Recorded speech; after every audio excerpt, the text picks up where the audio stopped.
As a child, you might have wished to fly like a bird. So did our ancestors, but centuries ago. Wilbur and Orville Wright, famously known as the Wright brothers, are widely recognized as the first person to fly an aircraft. However, there is a story untold that often goes unnoticed. It is a story that resides in the legacy of Shivkar Bapuji Talpade from India.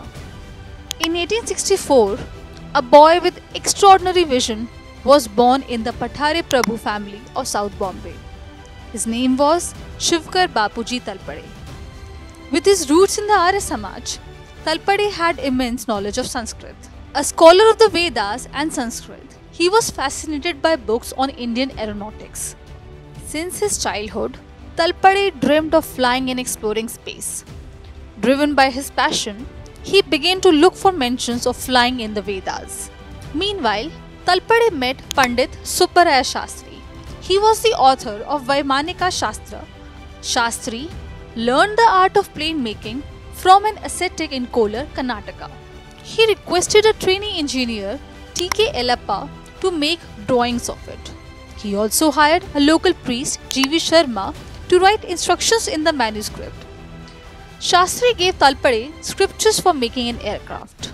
He claimed that they were the teachings of Bharadwaja, an ancient sage. Talpade built his flight in 1895 and named it Marutsakha, with Shastri's instructions. Marutsakha is a combination of two words, Marut, which means a stream of air, and Sakha, which means friend. Talpade named this aircraft after the goddess of knowledge, Saraswati, mentioned in the Rig Veda. Unmanned and heavier than air, Marutsakha flew 1500 feet above Bombay's Chowpatty. It also reached a modest height. The aircraft was a bamboo cylinder fueled by a mercury iron engine. It remained in the air for 18 minutes before the Naksha-Ras accumulators ran out of power.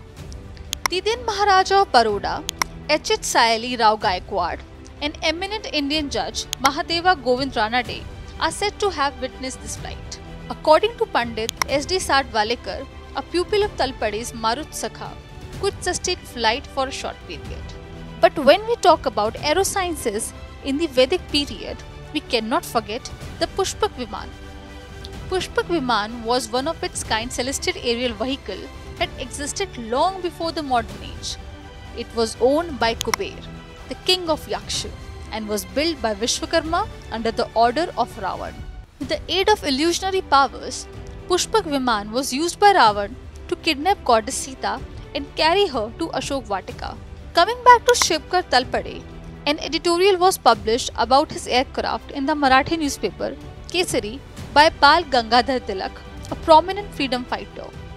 Two newspapers that are more English published does accounts of it.